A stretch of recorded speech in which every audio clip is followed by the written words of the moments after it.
Welcome to another deep dive. Today we're going to be exploring this fascinating connection between psychedelics, the subconscious mind, and the potential for, well, personal transformation. Hmm. Ever wonder how those past experiences, maybe even the ones you barely remember, could be shaping your thoughts and behaviors today? Yeah. It's like our subconscious is this hidden script kind of secretly influencing us, isn't it? Yeah. What if there was a way to rewrite that script? Or rewrite it.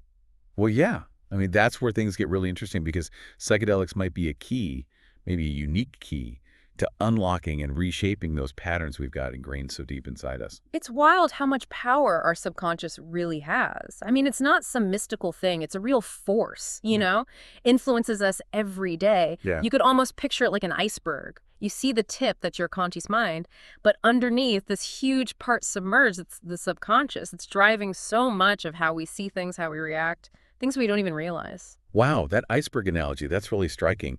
How does all that information actually get lodged down there in the subconscious? I mean, how does it get embedded in that iceberg? It's complicated, but let's break it down.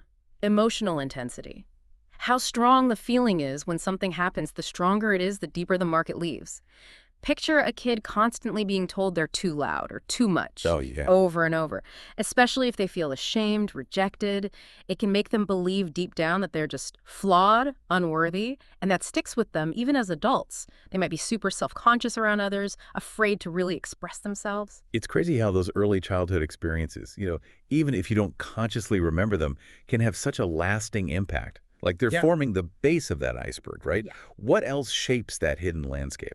Repetition is huge. Let's say a child grows up in chaos, unpredictable environment, Mhm. constant stress, instability. It wires their brain for anxiety, hypervigilance, even when they're adults in a totally safe, stable place. Right. They're still on high alert. Subconscious learn to be that way, even if there's no real threat anymore. So it's not just how intense something is, but how often it happens? Makes you wonder. What about the big stuff, like traumatic life events? Do those leave a different kind of mark on the subconscious? Oh, absolutely. Traumatic experiences, unfortunately, those can leave some of the deepest scars. The helplessness, fear, pain, they get locked in, sometimes become triggers that pop up later in life, and not always in ways you'd expect. Imagine someone who was in a bad car accident. Okay, yeah. They might develop a phobia of driving or even get anxious just hearing tires screech. Makes sense. So it sounds like our subconscious, it's this incredibly complex, powerful thing, shaping our reactions, our fears, maybe even our potential. But where do psychedelics fit into all of this? What makes them unique for accessing and maybe even transforming these subconscious patterns? Okay, now that's where it gets super interesting.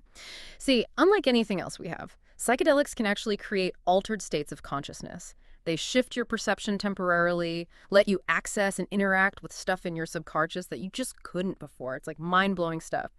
But it's important to remember, psychedelics aren't a magic cure-all. Right. They're more like a catalyst, a bridge to help you explore yourself more deeply and change. Okay, so how does that actually work? What's going on in the brain that allows this deep dive into the subconscious? One key thing is, psychedelics can temporarily lower your ego defenses. It's like weakening the filter on your perception, allowing you to dive deeper into all those memories and emotions that are usually hidden away. Like finally getting the courage to open up those dusty boxes in the attic you've been avoiding for years. So what happens when we open those boxes? I mean, what kind of transformation can that lead to? Well, when you can access those memories and emotions, but in a safe environment, you have a chance to process them in a new way. Maybe reframe them, release the emotional baggage that's attached to them.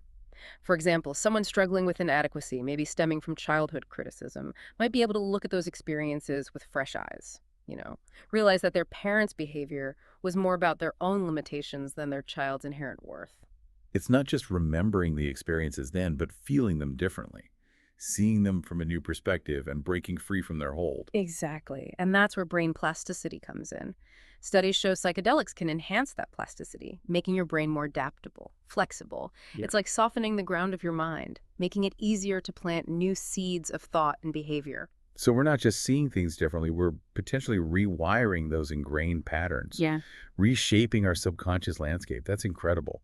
But I mean, it sounds like it could be challenging too, right? Are there risks to diving into the subconscious like that? You're right, it's not something to be taken lightly. While psychedelics can be powerful tools for healing and growth, there are definitely risks involved. It's crucial to approach them with respect, preparation, and ideally, with guidance from a professional. Someone who really understands these substances and can help create a safe and supportive experience. So it's not just about saying everyone should have free access, right? Yeah, It's about responsible, ethical engagement. absolutely. As we move towards being more open and accepting about psychedelics, we got to prioritize safety, education, and harm reduction. Finding that balance, recognizing the potential benefits, but also acknowledging the risks. So we've been talking about how powerful the subconscious is Yeah. and how psychedelics might be a way to tap into that, right? But let's step back a bit and look at the bigger picture. Psychedelics, they've been around for a long time, haven't they? Like way before all the modern Oh, stuff. yeah, definitely. It's easy to think of them as something new, but the truth is they've been part of human experience for, well, probably longer than we even realize. Right. There's evidence that indigenous cultures all over the world have been using them for thousands of years. Rituals, spiritual practices, even medicine. It's pretty amazing. So it's not just this recent thing. It's like a deep connection humans have always had with these substances. Can you give me some examples of how different cultures have used them? Sure, tons. Think of the Amazon rainforest, those ayahuasca Oh, ceremonies. yeah, I've heard about those. Indigenous tribes have been using ayahuasca. It's a potent brew with DMT in it for centuries as a way to connect with the spiritual realm, get insights, and even heal themselves both physically and emotionally. Wow. Then you've got Native American traditions using peyote, a cactus containing mescaline. Okay. It's often used in ceremonies for healing, prayer, connecting to the sacred. And in ancient Mesoamerica, psilocybin mushrooms were literally considered sacred medicine. Really? Yep. Used for accessing divine knowledge, promoting spiritual growth. It's fascinating stuff. Yeah. So it sounds like there was a deep respect, a real understanding of these substances in those traditional settings, Mhm. recognizing their power and potential.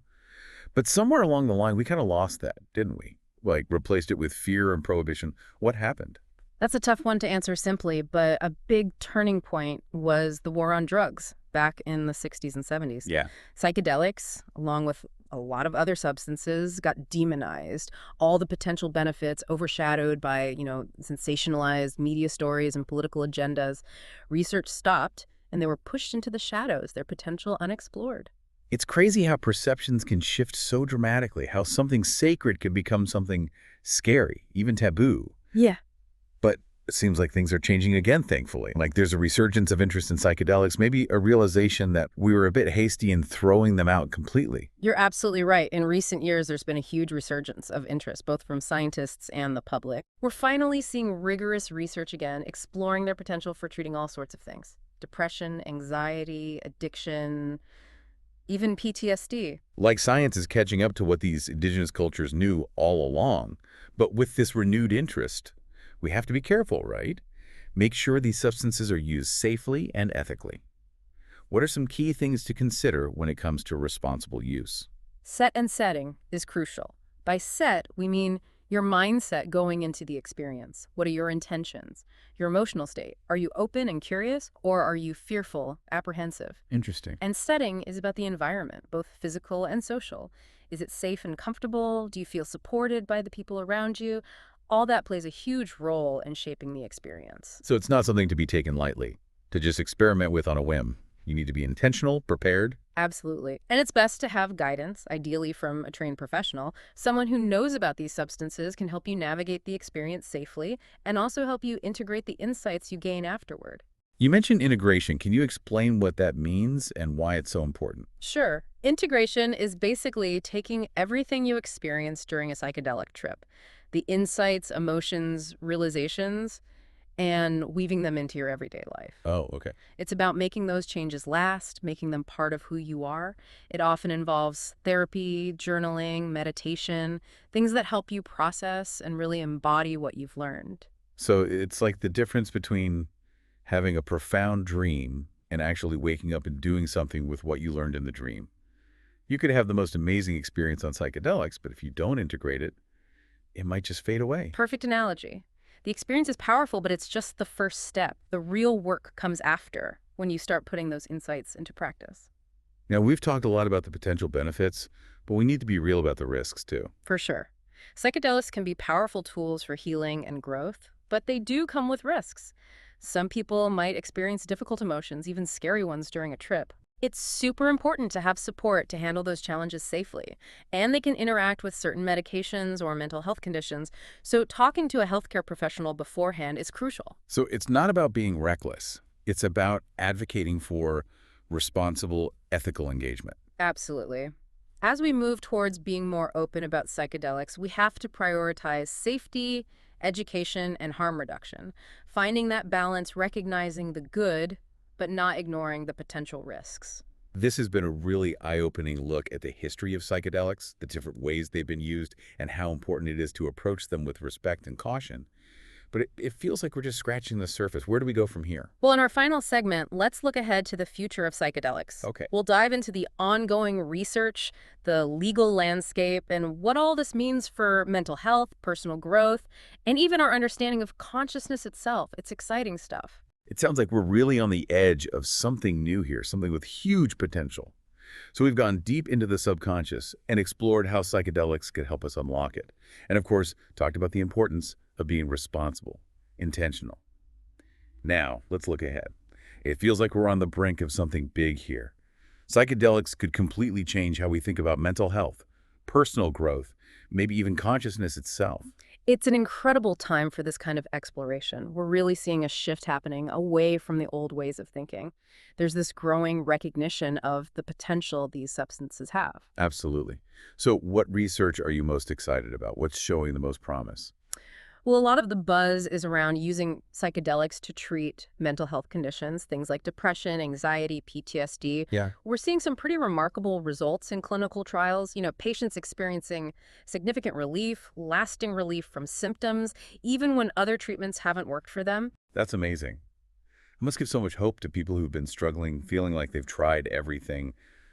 What is it about psychedelics that seems to work where other things fail? That's the big question, isn't it? It seems like they work differently than, say, antidepressants or anti-anxiety meds. Instead of just masking the symptoms, they seem to help people actually process their emotions, work through the root causes of their suffering. So it goes back to that idea of accessing and working with the subconscious, right? Like untangling those knots from past experiences, traumas. Exactly. They give you this unique window into your subconscious, allowing you to really examine those deep-seated beliefs, patterns that might be holding you back. And often the experience comes with this profound sense of interconnectedness, a shift in perspective. So people start to see their challenges differently. It can lead to more self-compassion and a feeling of freedom from past traumas. Wow, that's powerful. It's like finally rewriting those old limiting stories we tell ourselves. But it's not just about mental health, is it? There's so much more being explored with psychedelics. Oh, absolutely. It goes way beyond mental illness. Researchers are looking at how they can boost creativity, improve cognitive function, even facilitate spiritual growth and self-discovery. There's evidence suggesting they can help us tap into this deeper well of creativity and insight.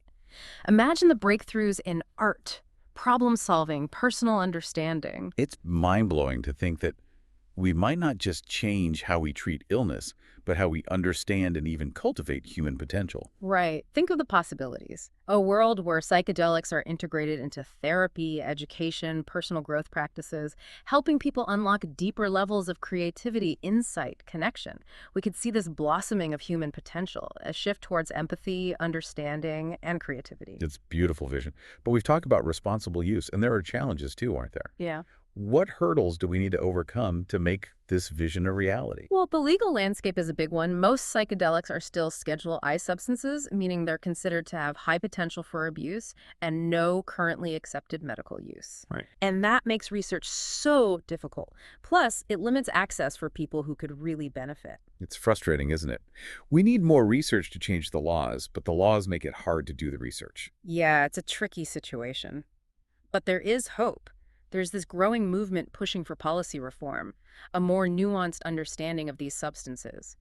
Organizations like MAPS, the Multidisciplinary Association for Psychedelic Studies, are doing amazing work. They're advancing scientific research, educating the public, and advocating for safe, legal access. That's inspiring to hear. It might be a long road, but with the potential benefits being so huge, it feels like a fight worth having.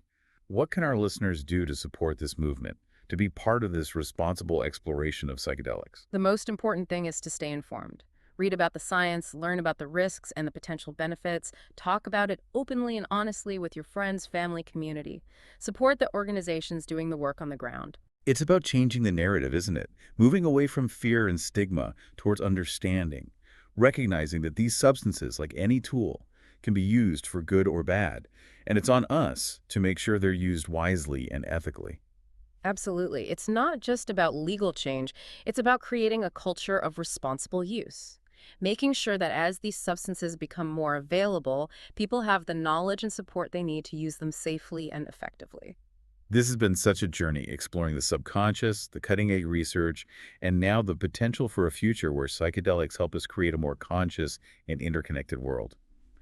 As we wrap up, what's one last thought you'd like to leave our listeners with? Just remember, exploring consciousness is a journey. Psychedelics can be a powerful tool for that journey, but ultimately the path unfolds within each of us.